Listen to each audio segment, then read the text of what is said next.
کہا جاتا ہے کہ شہوت انسان کی عقل اور خود پر قابو رکھنے کی طاقت کو تباہ کر سکتی ہے، لیکن کیسے؟ آئیے ایک کنوارے سادھو کی کہانی سے اسے سمجھتے ہیں۔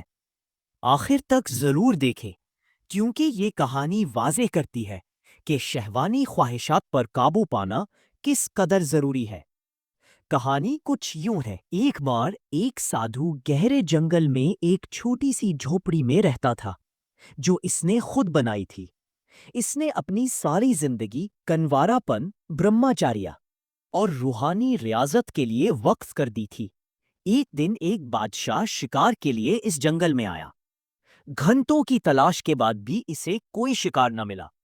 تھکا ہارا، پیاسا اور بھوکا، وہ جنگل میں پانی کی تلاش میں بھٹکنے لگا۔ کچھ دیر بعد اسے سادھو کی جھوپڑی نظر آئی۔ کھانے اور پانی کی امید میں وہ اس کی طرف بڑھا، لیکن جیسے ہی وہ دروازے تک پہنچا، بھوک اور پیاس سے بے ہوش ہو کر وہیں گر پڑا۔ سادھو نے جب اسے دیکھا تو فوراً ٹھنڈا پانی اس کے چہرے پر چھڑکا اور اسے آہستہ سے بٹھایا۔ بادشاہ نے آہستہ سے آنکھیں کھولی، پانی پیا اور کچھ پھل کھائے۔ جب وہ بہتر محسوس کرنے لگا تو اس نے ہاتھ جوڑ کر کہا، اے مہاراج، مجھے کچھ نہیں چاہیے۔ میری زندگی تو برہماچاریہ اور روحانی ڈسپلن کے لیے وقف ہے۔ بادشاہ اس کے عزم سے بہت متاثر ہوا اور اس سے کہا کہ کبھی وقت ملے تو محل ضرور آئیے۔ کچھ مہینے بعد ایک دن سادھو نے سوچا کہ کیوں نہ بادشاہ کے محل کا دورہ کیا جائے۔ جب وہ محل پہنچا تو بادشاہ نے اس کا پرتپاک استقبال کیا اور اپنی سب سے قابل اعتماد خادمہ کو اس کی خدمت پر مقرر کر دیا۔ یہ خادمہ نہایت حسین اور نازک تھی۔ اس نے سادھو کی خدمت پورے خلوص سے شروع کر دی۔ وہ اسے کھانا دیتی، اس کی ضروریات کا خیال رکھتی، یہاں تک کہ جب وہ سوتا تو پنکھا بھی جھلتی۔ سادھو، جس نے کبھی کسی عورت کے قریب رہ کر زندگی نہ گزاری تھی، آہستہ آہستہ اس کی طرف کشش محسوس کرنے لگا۔ اس کی نظریں اکثر اس کے نازک بدن پر رک جاتی اور شہوانی خیالات اس کے ذہن میں ابھرنے لگے۔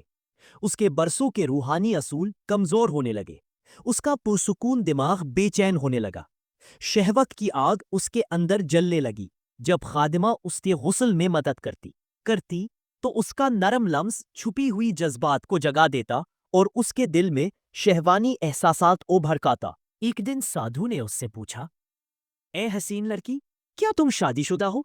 خادمہ شرماتے ہوئے بولی، نہیں صاحب، میں ابھی کنواری ہوں۔ سادھو کے دل میں خواہش بھڑک اٹھی۔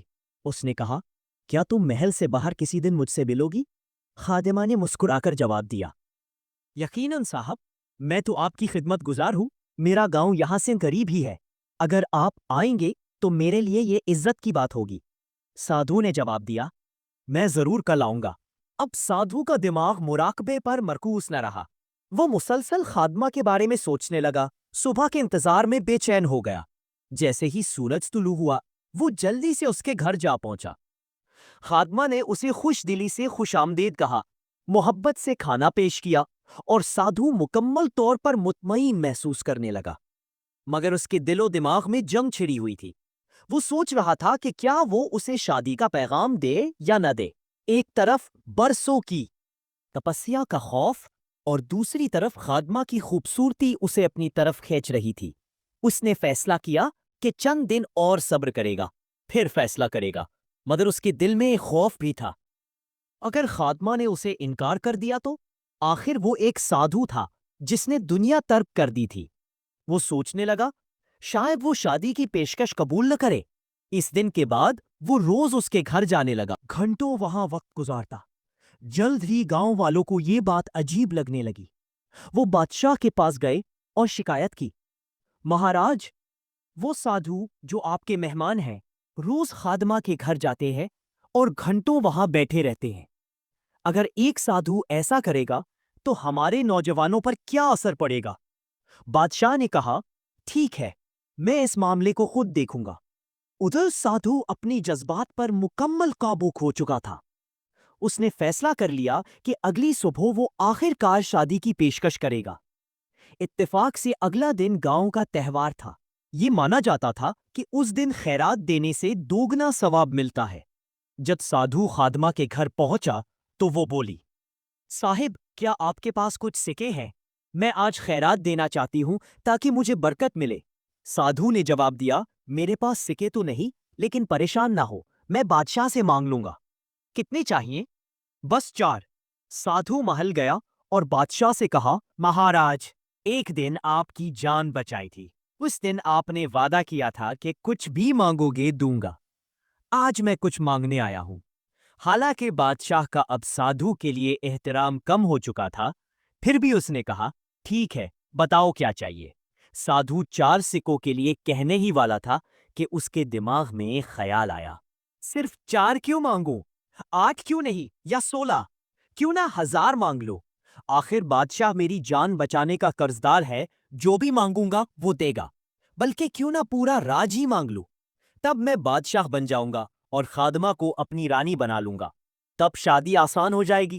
شہوت اور لالچ سے اندھا ہو کر وہ چلایا، مہاراج، مجھے آپ کی پوری سلطنت چاہیے۔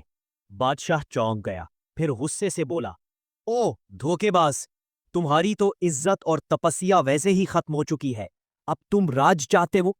اس نے فوراً سپاہیوں کو حکم دیا، اس شخص کو عمر قید میں ڈال دو۔ یوں سادھو نے سب کچھ کھو دیا، برسوں کی تپسیا، عزت، مان، آزادی بھی، صرف اس لیے کہ وہ اپنی شہوت پر قابو نہ پا سکا۔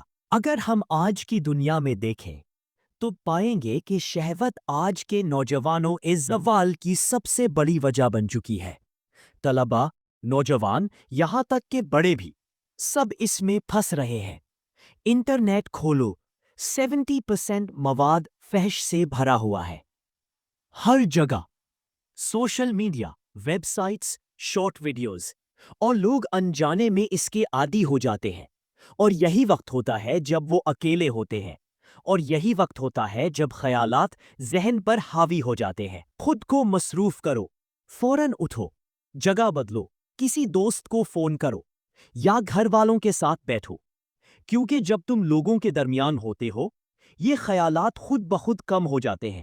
شہوت تنہائی میں بڑھتی ہے، لیکن اچھی صحبت میں ختم ہو جاتی ہے۔ یہ جنسی توانائی، جسے ہم وقتی لذت کے لیے ہے، نسل بڑھانے کے لیے، نہ کہ تفریح کے لیے، اگر ہم سیکھ جائیں کہ اسے بچا کر اس طرح استعمال کریں تو ہم زندگی میں بڑے کارنامے انجام دے سکتے ہیں۔ عظیم لوگ، سائنسدان، صنعت لیڈر، یہ سب کامیاب ہوئے کیونکہ انہوں نے اس توانائی کو کنٹرول کرنا سیکھا۔ اسی لیے وہ بلندی پر پہنچے۔ اگر تم نے اپنی شہوت کو قابو میں نہ رکھا تو زوال یقینی ہے، لیکن اگر تم نے قابو پایا تو تمہیں ملے گا یکسوئی، طاقت، خود عزت، اور وہ طاقت جو تمہاری تقدیر کو بدل سکتی ہے۔ اس لیے آج ہی درست فیصلہ لو، کیونکہ جب تم اپنی خواہشات سے اوپر اٹھتے ہو تو تم عام لوگوں سے بھی اوپر اٹھتے ہو اور اپنے اصل مقدر کے قریب پہنچتے ہو۔